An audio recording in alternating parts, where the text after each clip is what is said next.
Vamos dar início ao nosso estudo dessa manhã. Convido você a abrir sua Bíblia lá em Mateus capítulo 7. Leiamos o versículo de número 13. Mateus 7, 13. Diz assim: Entrai pela porta estreita, larga é a porta, e espaçoso o caminho que conduz à perdição. E são muitos os que entram por ela. Vou ler novamente. Entrai pela porta estreita, larga é a porta, e espaçoso o caminho que conduz para a perdição. E são muitos os que entram por ela. Pai de amor, pedimos a tua graça, o teu favor. Pedimos que o Senhor esteja falando aos nossos corações com essa palavra tão importante para as nossas vidas e para o nosso tempo também. Em nome do Senhor Jesus, nós oramos e agradecemos. Amém, ó Pai.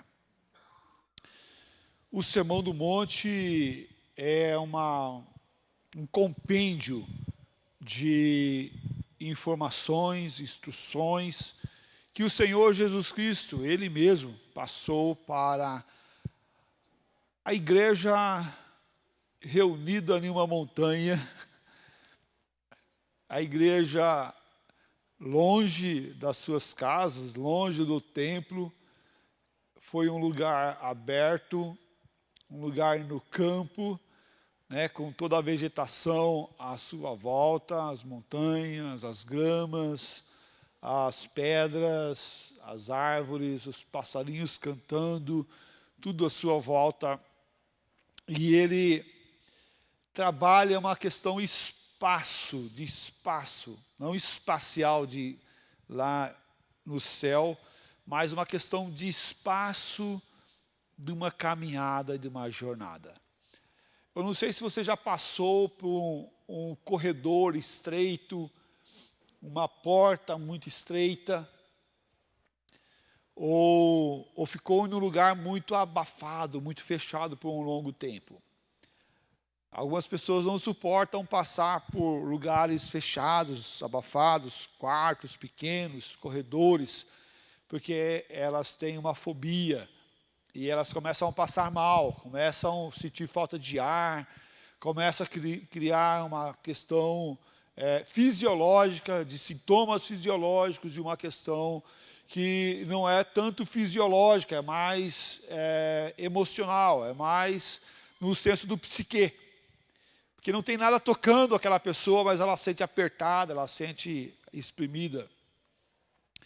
O objetivo de Cristo aqui no Sermão do Monte foi o de levar os seus seguidores a perceberem duas questões importantíssimas para a sua jornada. Primeiro, a questão é a natureza e o caráter de um novo povo.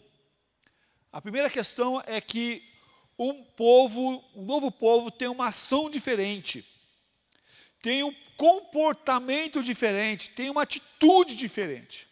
Porque o Evangelho não é feito apenas de conceitos, de filosofias, mas o Evangelho é feito de comportamento diferente. Eu andava num caminho largo, vivia uma vida desregrada, uma vida de lá Zeca Pagodinho, né? Deixa a vida me levar, a vida leva eu. Né? Agora, quem está em Cristo tem uma vida diferente, tem um novo comportamento, uma nova atitude, um novo pensamento, mas não apenas de pensamento filosófico, mas de ação na prática.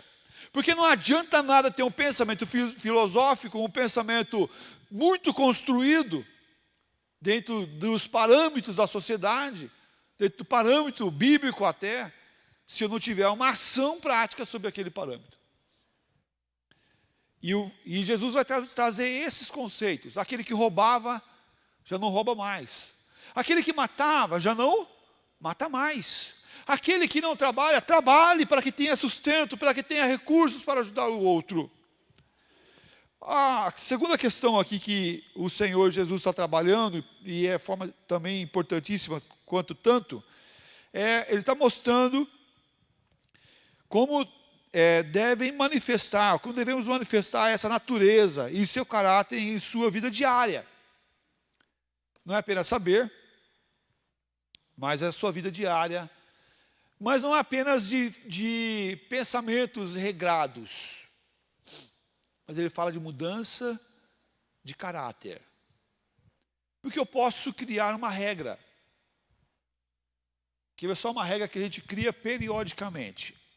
A gente, quando está um pouquinho mais acima do peso, isso acho que ninguém aqui tem esse problema, né?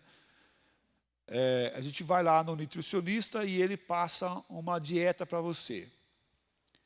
Ao passar uma dieta para você, ele cria uma regra, parâmetros, uma regra.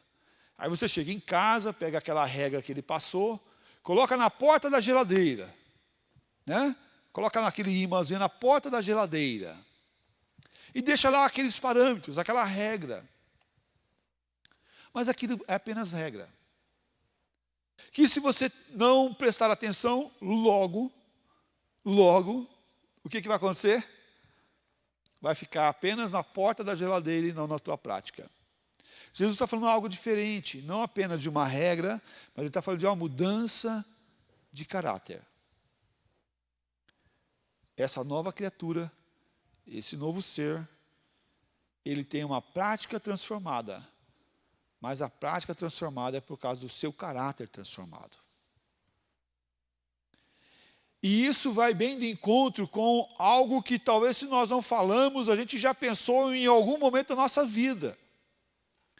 Eu nasci assim, eu vivi assim, e eu vou morrer assim, porque eu não mudo. Eu sou assim, pastor. Tenho temperamento difícil, tenho temperamento fácil. Sou uma pessoa que questiona, uma pessoa que não questiona. Meus pais italianos, meus pais alemães, meus pais poloneses, os meus pais portugueses já me deram essa condição genética. Calma aí, espera um pouquinho.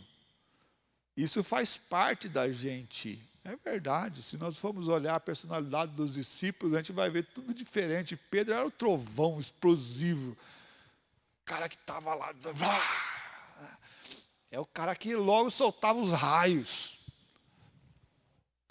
Lembra do Castelo Rá-Tim-Bum, raios e trovões, era Pedro, né?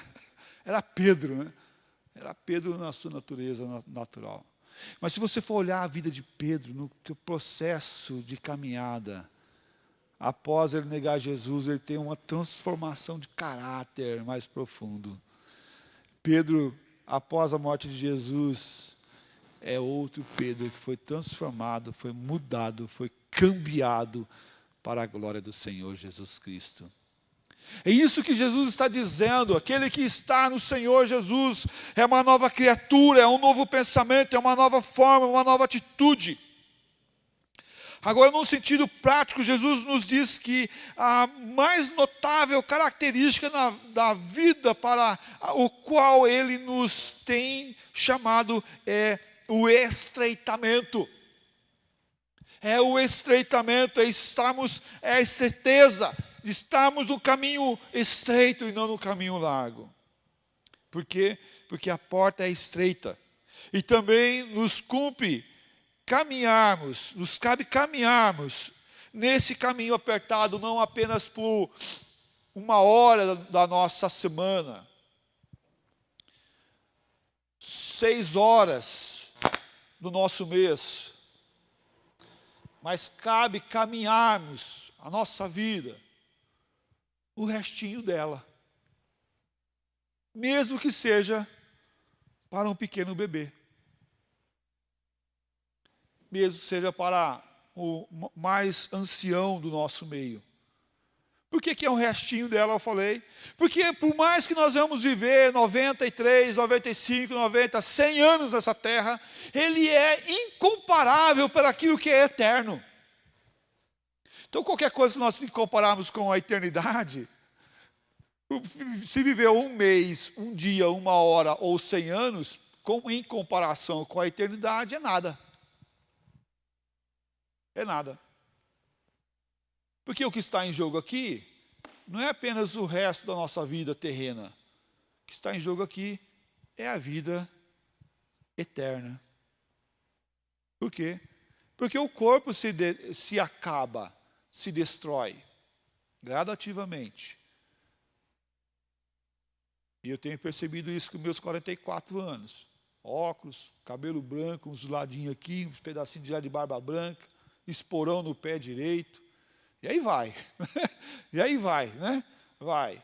Já usando palmilha, tomando remédio, daí para diante. 44. Quero ver quando chegar aí o 90, né? Como é que vai estar, né? Como é que vai estar? Espero que melhore, né? Espero que melhore. Mas a natureza, já me falaram que não é bem assim não, que depois dos 200 o negócio começa a ladeira abaixo. Né? Depois dou remédio aqui, remédio lá. Já estou tomando remédio contínuo para umas coisinhas aí e tal. Vamos lá. Mas em comparação a essas dificuldades aqui, nessa terra, por mais difícil e passageira que ela seja, e as alegrias, por maiores que sejam nessa terra, elas são incomparáveis com aquilo que é eterno. Elas são incomparáveis com aquilo que não tem fim, porque a nossa alma, ela é eterna. O nosso corpo, sim, se acaba, se desfaz, se machuca, se fere, sara, fere novamente. É o que nós falamos para as crianças. Levanta para cair novamente. Levanta para cair de novo. Por quê? Porque ela vai cair novamente. E não adianta falar assim, não foi nada, não foi nada. Foi o tombo. Mas levanta para cair de novo, porque daqui a pouco você vai cair novamente, tudo bem por isso também. Mas a nossa alma, ela é eterna. Ela não acaba. Ela vai para o Senhor. E no Senhor vamos gozar alegria e paz. Mas nós somos convidados hoje a termos uma caminhada, em um caminho estreito, passando por uma porta estreita. Não é apenas a porta não representa apenas aqui um lugar de passagem, um rito de passagem, como nós falamos na ciência da religião. Nos cientistas que analisam a religião, tem a ver os ritos de passagem. O batismo é um rito de passagem. A porta aqui não representa apenas um rito de passagem, de entrar em uma igreja. A pessoa fala assim, virei crente, fui batizado. O batismo é o rito de passagem, ele virou crente. Mas a porta aqui não representa apenas um rito de passagem, que virou crente, virou cristão. Mas a porta representa agora uma nova atitude, um novo comportamento. Uma nova ideia. Uma passagem não apenas do caminho, ou da porta estreita, mas agora de viver um caminho estreito. Um caminho estreitado. Até o encontro com o Senhor Jesus, seja na nossa ida ou na vinda dele. A porta estreita é o nosso tema. Quero aqui abordar 2 pontos principais. E o primeiro deles a primeira delas é o mundanismo. Para caminharmos na porta ou no caminho estreito, devemos abandonar o mundanismo. Abandonar o mundanismo. Com certeza você já ouviu uma ideia de que o mundo tem entrado para dentro da igreja. E algumas vezes nós vemos no passado, essa ideia sendo colocada, por exemplo, quando entrou a bateria na igreja. Nossa, o mundo está entrando dentro da igreja. Então a percussão ainda mais ainda, né? A percussão é muito mais mundo ainda do que qualquer outra coisa. Mas isso são apenas ferramentas e instrumentos que podem ser tocados em lugares que não exaltam o Senhor. É verdade, é verdade. Mas como o próprio microfone que eu estou usando, o equipamento de som que nós temos, o celular que você tem na sua mão, a televisão que você tem na sua casa, que você pode estar assistindo pela televisão, o computador que transmite, a câmera que captura a imagem, o banco que você senta, pode ser usado tudo para a honra do Senhor nosso Deus, como para a desonra do Senhor nosso Deus.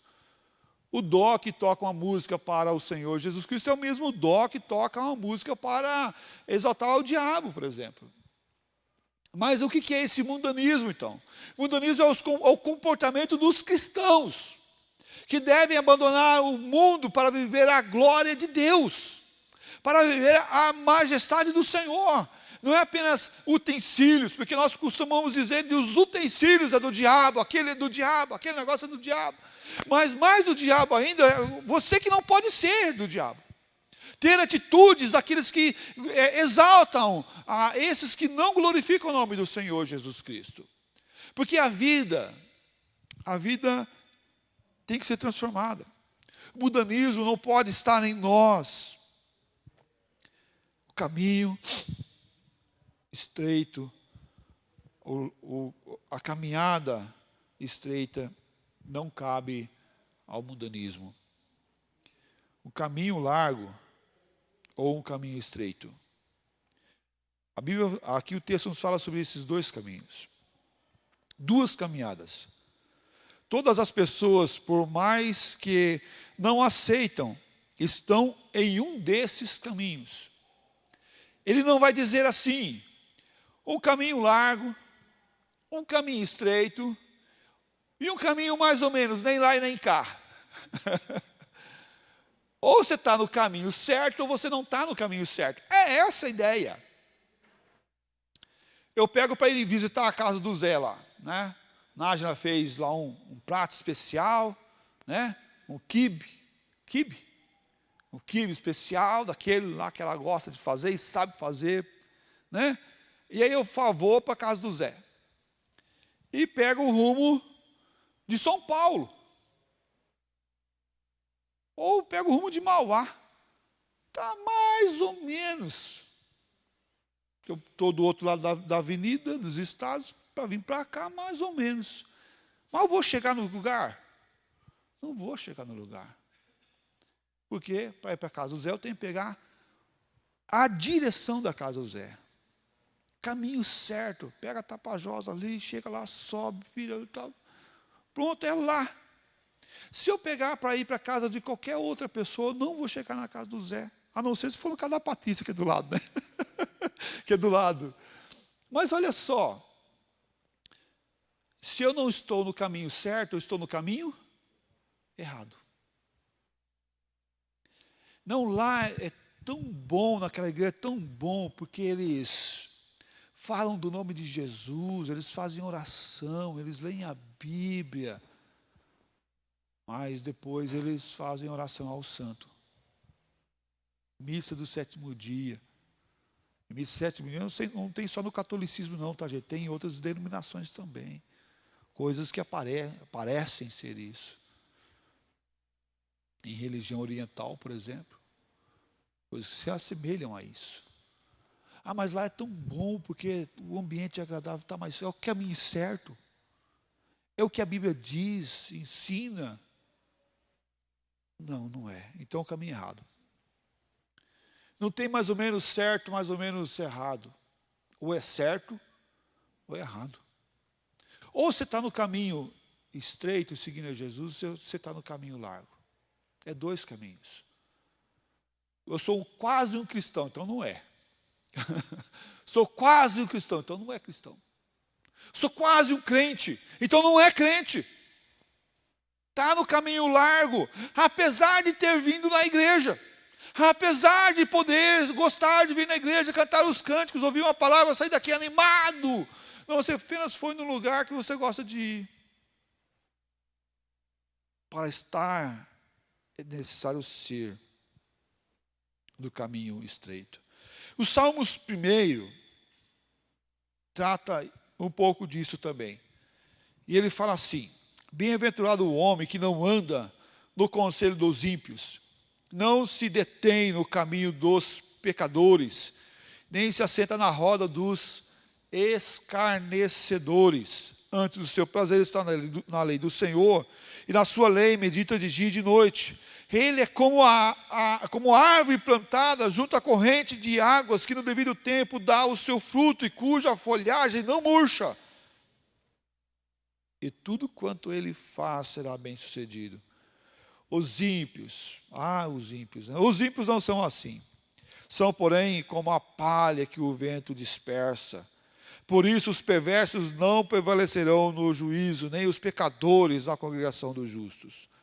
Pois o Senhor conhece o caminho dos justos, mas o caminho dos ímpios perecerá. Percebe que ele vai falar sobre caminho e sobre árvore plantada e sobre palha no vento. O Evangelho tem algumas coisas que parecem se contradizer, mas não se contradizem. Anda no caminho estreito, caminho do justo. Mas ele é como a árvore plantada. A árvore não anda, está ali parado. Né? A árvore plantada. Mas a comparação não é que a árvore caminha, é que a árvore traz fruto. A árvore produz frutos bons, frutos constantes. Nós tínhamos um pé de jabuticaba lá no Paraná, na nossa casa, que ele era regado com um trio de água que vinha do tanque, que vinha de um monte de lugar lá, e que passava ali no pezinho dele. Aquele pezinho de jabuticaba era o pé de jabuticaba que mais produzia, que era mais frondoso, que era mais doce, que era melhor. Por quê? Porque ele era regado.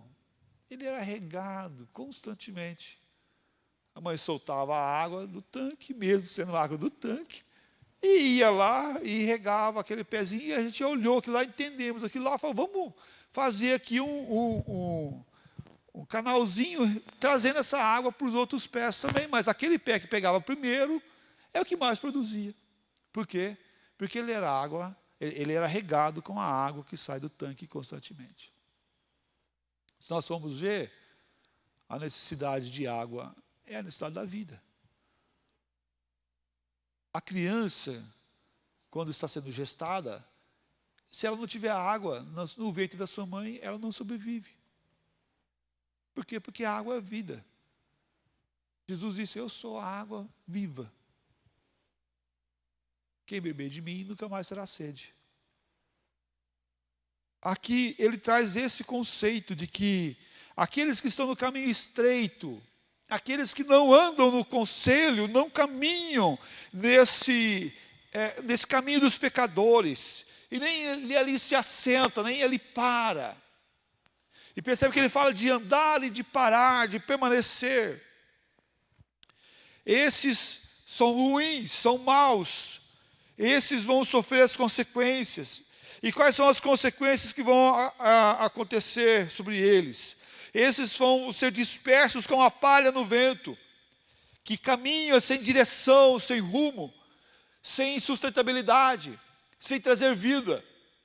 E aí a gente não conhece muito como que é essa palha do vento, né? Porque a gente não está aqui numa região que tem essas palhas, que cria aqueles feixes que ficam rodando naquelas cidades como desertas, né? Naqueles filmes de Hollywood que a gente assiste. Mas uma coisa essas palhas são secas, não trazem vida, não produzem nada e não param em canto nenhum. São dispersas para a direita e para a esquerda, sem rumo e sem direção. Porque o vento uma hora está no leste-oeste, outra hora está oeste-leste e assim vai. Para onde vai o vento? Hoje tem estudos que mostram, mapeando os ventos, né? O pessoal que trabalha com a aviação entende um pouquinho mais sobre isso. Mas nós não sabemos. Somos leigos sobre isso. Naquela época, eles não tinham esse conhecimento completo sobre isso. E aí ele fala assim, essas palhas são dispersas, não se ajuntam, não criam filhos, não produzem nada. Pelo contrário, são dispersos pelo caminho. A porta estreita é apertada, a porta estreita é apertada, o caminho da vida é estreito, mas o caminho da morte é largo. O caminho da morte é largo, elas vão ter. Faça do jeito que você quiser, caminhe do jeito que você quiser, seja o que você quiser, viva do jeito que você quiser. É o que o mundo tem pregado cada dia mais. Cada dia mais. Meu corpo, minhas regras. Olha só. Meu corpo, minhas regras. Por quê? Porque é o caminho largo. É o que você quer. O que você quer? Não tem mais certo e errado no mundo. O errado virou certo. E o certo virou errado. Eu tenho visto isso na academia, nos estudos. Princípios e valores familiares têm sido atacados periodicamente. Com a ideia que está posta aqui do alavante. Faça o jeito que você quiser, o caminho é largo. Você decide tudo o que você quiser. Essa semana eu ouvi um professor falar que pedofilia não é errado. Pedofilia não é errado. O errado é a prática da pedofilia. É o sexo com criança. Só de você falar isso, já me arrepia todo. Só de você falar, só de ouvir isso já me dá um quê? Não deixe meu filho com você, mas de jeito maneira. De jeito maneira. Que é isso? O que você está falando? Irmãos, o mundo largo, o mundo alavante, faça do jeito que você quiser, tem sido oferecido para nós cada instante. Nossos filhos, os netos, os bisnetos, nossos sobrinhos, nossa família, tem recebido um conceito danoso e pecaminoso. Cabe nós que estamos no caminho estreito dizer, aqui é apertadinho, é. Aqui tem um monte de regra, tem também. Aqui tem dificuldade, tem também. Mas aqui nós temos uma certeza, que no devido tempo nós vamos dar o nosso fruto e nossas folhas não vão murchar. Aqui nós temos uma certeza que o Senhor está conosco, que o Senhor nos abençoa, que essa vida larga, essa vida alavante vai dar ruim. Não vai prosperar, porque vão ser dispersas, porque vão secar, porque não vai produzir coisas boas. E dizer que apesar que o mundo oferece e tem os seus prazeres, de forma sincera, nós temos que ter coragem para dizer isso para os nossos filhos. O que o mundo oferece não é ruim não, é bom. Viver uma vida sem regras, sem limites, é prazeroso. É prazeroso. Mas qual que é o problema?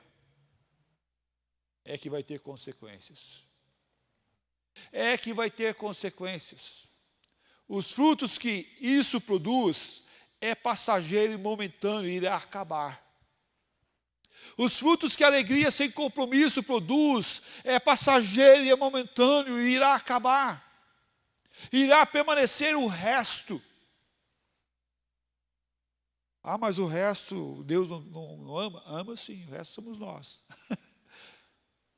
Mas que tal dar o melhor para Deus e não o resto? Que tal dar o melhor para o Senhor, vivendo uma vida estreita desde o começo? Regrada, cheia de parâmetros, mas de parâmetros de vida eterna e que não passam e acabam. Porque os que estão falando hoje aí vivem uma pseudo-filosofia humanista que está em transição. O que era certo para eles há 20 anos atrás, hoje já está errado. E amanhã, o que é certo hoje vai estar errado amanhã. Mas o que é certo para os cristãos é certo há mais de 2000 anos, meu irmão. Está ali, está estabelecido e está pronto, está colocado. Irá mudar? Não, não irá mudar, porque nossa base é única. Nossa base não são os filósofos de plantão, os médicos, os pedagogos ou os psicólogos, mas a nossa base é a base de Cristo. Nós somos cristãos e o convite a Ele é não vivermos esse mundanismo. Quero chamar a tua atenção a Gálatas capítulo 6, versículo 5, fala assim, porque cada um levará o seu próprio fardo, porque cada um levará o seu próprio fardo. Se ao andarmos, ficamos pensando no que as pessoas vão dizer, não vamos a lugar nenhum. Cada um vai levar o seu próprio fardo. Você leva o seu fardo, eu levo o meu fardo. Se nós ficarmos pensando o que os outros vão dizer, a gente não chega a lugar nenhum. Temos que ver a nossa vida com o Senhor Jesus. E ponto. João 8,34 fala assim, replicou-lhe Jesus, em verdade eu vos digo, todo o que comete pecado é escravo do pecado. Eu já falei um pouco sobre isso no passado, quero repetir um pouquinho sobre a escravidão do pecado. Muitos questionam nós, os cristãos, aqueles que estão no caminho estreito, por não beber, por não fumar. Vocês são carolas, são chatos por isso e tudo mais. Aí eu vou dizer e falo aqui um pouquinho sobre a liberdade. Quem é livre por completo? O que fuma ou o que não fuma? Quem é livre por completo? O que fuma ou o que não fuma? O que fuma fala assim, eu paro a hora que eu quiser.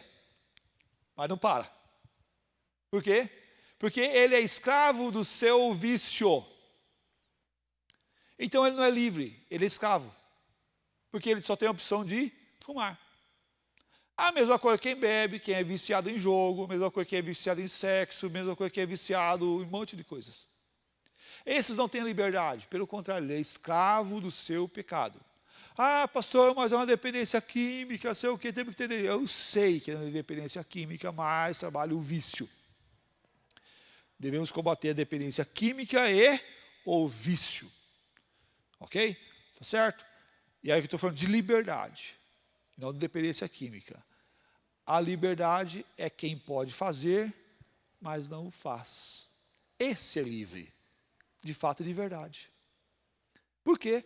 Porque ele olha, ele fala assim, eu sou mais inteligente do que isso. Não vou entrar nisso aí não. Ele olha a droga. Ele fala, que eu sou mais inteligente do que isso. Não vou entrar nisso aí não. Porque eu sei as consequências que isso traz. Isso é liberdade. É a liberdade que Deus nos dá. Ou seja, quem está no caminho estreito, apesar de ser o caminho mais apertadinho, mas é o caminho que dá liberdade, que nos protege do mal, que nos protege do pecado do mal. E quem está vivendo a sua vida desregrada, com a sua vontade sendo realizada todo o tempo, esse é vício da sua vontade, é escravo da sua vontade. E uma das coisas mais difíceis de fazer é de nos libertar do eu. Uma das coisas mais difíceis é nos libertar de nós mesmos. Por quê? Porque está em nós. A gente coloca assim, o diabo entrou na minha vida e trouxe um negócio para mim e eu caí. Não é o diabo que trouxe a sua vida. Você mesmo está ali que, olhou a pedra e falou assim, acho que eu vou dar uma trupicada nessa pedra aqui. Foi, trupicou nela. Por quê? Porque culpar o outro pelos nossos erros é mais fácil. Bem mais fácil. É o outro. É a mulher que tu me deste. É a serpente. É o meu patrão, é a minha empregada, é aquela mulher sedutora, é aquele homem sedutor. Uai, calma aí, é você mesmo. É o eu. Quer ver só como que a mídia está vendendo isso para a gente? Você tem direito de ser feliz. Oh, meu irmão. Direito de ser feliz. Aonde que direito felicidade é direito? Felicidade é estado de espírito. Se dá o direito de dar-se esse presente a você mesmo. Olha, você mesmo. Por quê? Porque quer ressaltar o eu. E percebe que se nós formos olhar para a tentação da Eva e do Adão lá no Jardim do Éden, é essa. se você comer, você vai ser igual a Deus. Está dizendo o quê? O eu. O eu. Por quê? Porque foi o pecado que a Lúcifer caiu. De querer ser igual a Deus. E aí nós vamos olhar para o homem, e o pecado que tem sido vendido para o homem, ou oferecido ao homem, dado para o homem, é de querer se realizar, de querer primazia, de querer honra, de querer louros, de querer resultados, de obter resultados, de ser feliz. Mas quando o homem busca a felicidade, na felicidade, por causa da felicidade mesmo, ele não encontra a felicidade, ele encontra o inferno. Mas o homem que abre mão da sua felicidade, que rejeita o eu, para aceitar Cristo Jesus na sua vida, e nos fazer de novo, nos regenerar por completo, abrindo mão do eu, por causa do outro, para cuidar da esposa, para cuidar do marido, para cuidar dos filhos, para amar como Cristo amou, não fazendo conta de ser igual a Deus, se esvaziando, vindo à terra, abrindo mão de ser Deus, como Deus lá, de ser Deus encarnado. É essa a ideia do Evangelho. Quem quer ser o primeiro será o último. Quem quer honra,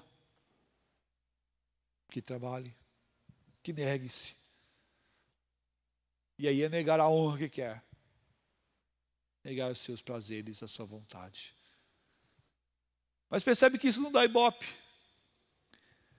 A igreja é esse, você fala assim, vem porque vai ter cura aqui. Você que está doente, você que precisa de um milagre, vem aqui, porque aqui você vai receber o milagre que você quer. Porque é o eu. E em certa medida, quem prega esse evangelho está pregando o que o mundo prega. E não de esvaziar, não de andar no caminho estreito, mas de continuar no caminho largo, pensando que está no caminho estreito. Olha enganoso como que é isso à nossa volta hoje. Muitos têm dito que é o caminho estreito, mas é o caminho largo da vida fácil, do sucesso, da prosperidade, do milagre. E tudo mais sendo vendido para essas pessoas como algo que não é. Quero chamar a tua atenção lá para Salmos 119, versículo 165. Diz assim: grande paz tem os que amam a tua lei, para eles não há tropeço. Porque tem grande paz aqueles que amam a lei do Senhor. Não porque não tem regras. Tem regras, e as regras são claras. Está na palavra do Senhor. Mas porque esse tem paz com Deus. E tendo paz com Deus, tem paz consigo mesmo. Minha alma é tribulada. Você vai ver porque que a alma tribulada dessa pessoa é porque ela não tem paz com Deus, está pecando. O que a psicologia tem vendido como solução para essas questões? Ela tem vendido o desconstruir da necessidade de ter paz com Deus. A importância de ter paz com Deus. E ela tem desvalorizado esse conceito a cada dia. Porque se você tira a lei, a regra, você tira a dor da consequência sobre ela. É proibido arrancar flor. Em vez de eu trabalhar o comportamento de arrancar flor, a psicologia tem trabalhado assim: vamos tirar a lei de arrancar flor. Você tirando a lei de arrancar flor, aquilo não deixa de ser proibido. Então, quando eu fizer, eu não vou sentir culpa porque fiz. Percebe o que está sendo pregado e anunciado para a gente hoje? Vamos tirar a proibição de arrancar flor, porque quando alguém arrancar, não vai sentir culpa por isso. Mas qual que é o certo? continuar a lei de proibir arrancar flor, ou trabalhar o comportamento de arrancar flor. O comportamento. Porque a lei de Deus não vai mudar. Deus não muda. Isso está claro na palavra do Senhor. Os céus e a terra passarão, mas a minha palavra não passará. Deus é imutável. Deus não vai se encaixar com o evangelho que tem pregado afora. Deus não vai se encaixar com as coisas desse mundo e desse tempo. Com o caminho largo que tem sido pregado afora. A lei de Deus não vai mudar. Arrancar flor. Estou dando um exemplo, tá, gente? Que arrancar flor não está escrito na Bíblia, não. Tá? Só para... o pastor disse que arrancar flor é pecado. Não, deve cuidar da natureza, mas não nessa magnitude. Mas Deus não vai mudar a lei por causa da gente. A lei de Deus vai permanecer igual e exata. Da mesma forma. Mas Jesus foi lá e revogou a lei. Não, Jesus não revogou a lei. Aonde está escrito na Bíblia que Jesus revogou as leis? Ele, pelo contrário, ele interpretou a lei ampliando ela. Ampliando ela, mas ele interpretou a lei. Não é só mais cobiçar. Não é mais só lá tirar a esposa do marido, do outro. Ele fala, se você olhar com os olhos impuros para uma mulher, você já pecou com ela. Ele fala, não é só matar, mas ele fala assim, quem sentir ódio no coração e matar aquela pessoa no seu coração, já assassinou ele, aquela pessoa. Percebe? Ele não veio para revogar a lei, ele veio cumprir a lei. Mas assim como ele cumpriu, nós devemos cumprir também. Quem anda no caminho estreito deve cumprir. Em segundo lugar, e caminhando para o final, que já tratei bastante coisa desse segundo ponto, sobre o caminho estreito, é negar o próprio eu. Não é possível levar um ego inflado ao longo do caminho cristão. O velho homem deve ser deixado de fora. O velho homem deve ser deixado de fora. O texto de Mateus 16, 24 fala assim, então disse-lhe Jesus a seus discípulos, se alguém quer vir após mim, a si mesmo se negue, tome a sua cruz e siga-me. Percebe que ele não fala negar Jesus, mas negar a si mesmo, o eu. E a gente faz uma brincadeirinha aqui, né? Não é o evangelho, o eu na frente. Mas é o evangelho de quem? De Cristo Jesus. Quer seguir Jesus? Quer ser um cristão? Negue a si mesmo. Negue a si mesmo e siga Jesus. Olhe para o Senhor Jesus. Filipenses 2,17, entretanto, mesmo que seja eu oferecido por libação, sobre o sacrifício e serviço da vossa fé, alegro-me e com todos vós me congratulo, mesmo que fosse servido por libação, por morte, por sacrifício, foi o que Jesus fez, ele se alegrou. Assim também o apóstolo Paulo estava mencionando tais feitos também, que mesmo se ele fosse morrido, teria que morrer pelo sacrifício, daí ele assim fazia com alegria. Como nós temos trabalhado o eu? O eu tem sido ressaltado em todas as coisas, ou o eu tem sido mortificado a cada dia, a cada tempo? Essa é uma grande pergunta para nós. Por que nós devemos fazer essa reflexão constantemente? Porque, hora ou outra, o eu quer levantar. Hora ou outra, o eu quer tomar posse do nosso coração, da nossa vida. Eu lembro um amigo meu, pastor, ele contou uma história dele mesmo, que ele estava passando uma dificuldade, pastor de uma igreja grande, lá na região amazônica, e ele era pastor auxiliar, e trabalhava muito. E aqueles que pouco faziam, recebiam muito mérito. Isso não é Incomum, tá, irmãos? É meio que comum acontecer isso. E aí, o que aconteceu com esse irmão? Ele fazia muito e ganhava pouco mérito do que fazia. E outros que quase não faziam nada, recebia muitas honras por quase nada. E aí ele, um dia, conversando consigo mesmo, no seu travesseiro, desgostoso com essa situação, faço muito, não recebo nenhum mérito, nenhuma honra do que eu estou fazendo. Pessoas que não fazem quase nada, pastores que não fazem quase nada, estão recebendo um monte de honra. E entristecido com isso, e ele parou, falou assim, tá, espera um pouquinho. Foi na frente do espelho e falou, se alguém chegasse para mim, contasse isso daí para mim, o que eu iria falar para ele? E ele começou a falar tudo o que ele estava sentindo no coração dele para ele mesmo no espelho. O grau de loucura estava alto nessa hora, né? Aí ele começou a contar tudo aquilo para ele mesmo, e ele falou assim, tá, ok, já ouvi. O que eu iria falar para essa pessoa que contou tudo isso para mim? Aí ele parou, pensou um pouquinho, ele falou, já sei o que eu ia falar para ela, vou falar. Ele parou, olhou para si no espelho e falou assim, olha aqui, seu cabo safado, para de servir as pessoas e começa a servir a Jesus Cristo, porque Ele é o autor e consumador da nossa fé. Meus amados, até mesmo fazendo a obra do Senhor com eficácia, com dedicação, a gente pode querer ainda honras para si mesmo.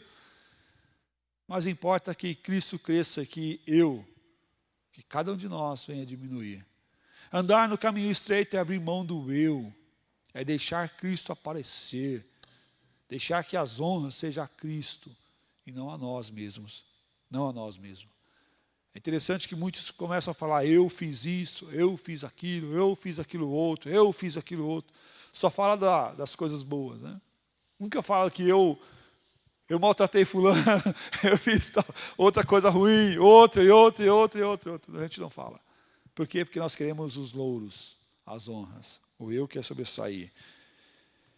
Mas nós devemos engrandecer o nome do Senhor sempre. E deixar que o eu diminua sempre. Colossenses 3:9 fala assim, não mintais uns aos outros, uma vez que vos despistes do velho homem com os seus feitos. Não mintais uns para os outros. Não faça isso não. Por quê? Porque o velho homem já foi despido, já saiu, já não existe mais. Tenha um novo comportamento. A atitude seja diferente. O comportamento seja diferente. A vida seja diferente.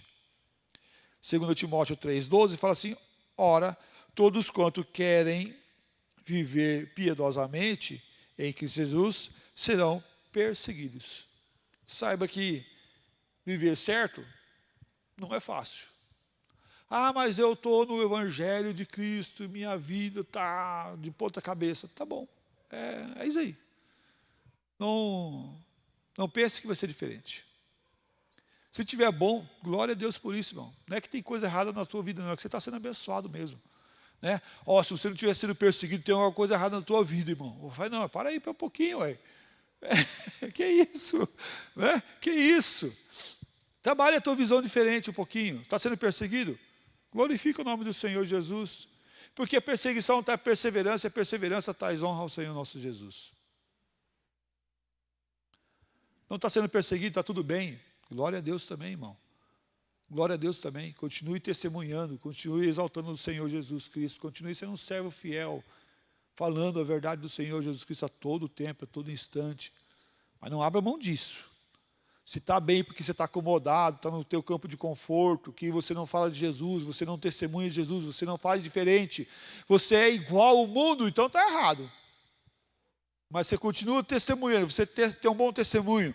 Você continua exaltando o Senhor Jesus Cristo pelo que você está fazendo de bom. Fala a verdade, anuncia a verdade, proclama a verdade e está tudo bem. Glória a Deus por isso. Melhor do que isso é impossível. Continue assim. Firme na palavra do Senhor Deus. Mas se você fizer de pregar o Evangelho, de exaltar o Senhor Jesus Cristo e está com dificuldade, então tá bom, está certo também. Está certo também, está errado não. Romanos 6:23 fala assim, porque o salário do pecado é a morte, Mas o dom gratuito de Deus é a vida eterna em Cristo Jesus, nosso Senhor. A vida eterna vem daqueles que estão no Senhor Jesus Cristo. E os que estão no Senhor Jesus Cristo caminham no caminho estreito. O salário do pecado é a morte. O pecado tem um pagamento. Tem consequências, mas tem um pagamento, que é a morte. Mas também a vida espiritual tem uma sequela, tem um pagamento, é a vida eterna. A vida com Cristo é a vida eterna. E lembre-se que aqui é a vida eterna que está em jogo. É a vida eterna em Cristo Jesus. Por quê? Porque Ele é eterno. Ele é eterno. E nós vamos estar com Ele. A eternidade dele vem a nós. O que Ele nos deu é eterno. A nossa alma. O que passa e acaba é o corpo, com a degradação do pecado. Mas a alma está em nós. E essa é eterna. Ou nós vamos viver eternamente no céu, ou nós vamos viver eternamente no inferno. E inferno é o lugar da ira de Deus. Inferno é o lugar da ira de Deus. O que você quer? Céu ou inferno? Caminho estreito ou caminho largo? Quer fazer o que a vida manda? O que você quer fazer? Vai ter consequência. Apesar de que aquilo lá parece ser bom, parece ser agradável, parece ser gostoso, mas é passageiro, é pequeno, acaba. Prefira as coisas do alto. Sirva ao Deus lá do alto, porque Ele é o Deus da nossa salvação, é o Senhor da nossa vida. Convido você a baixar sua cabeça e nós vamos orar nesse momento, encerrando o nosso estudo dessa manhã. Ó Deus, quero aqui agradecer o nome do Senhor, rogar a Tua graça e o Teu favor a nosso respeito, pedir, ó Deus, que o Senhor derrame o Teu favor sobre nós. Aqueles, ó Pai, que estão caminhando no caminho estreito, que sejam animados a cada dia, a cada tempo. Ó Deus, que a visão do espiritual seja aberta sempre em nossos corações e mentes.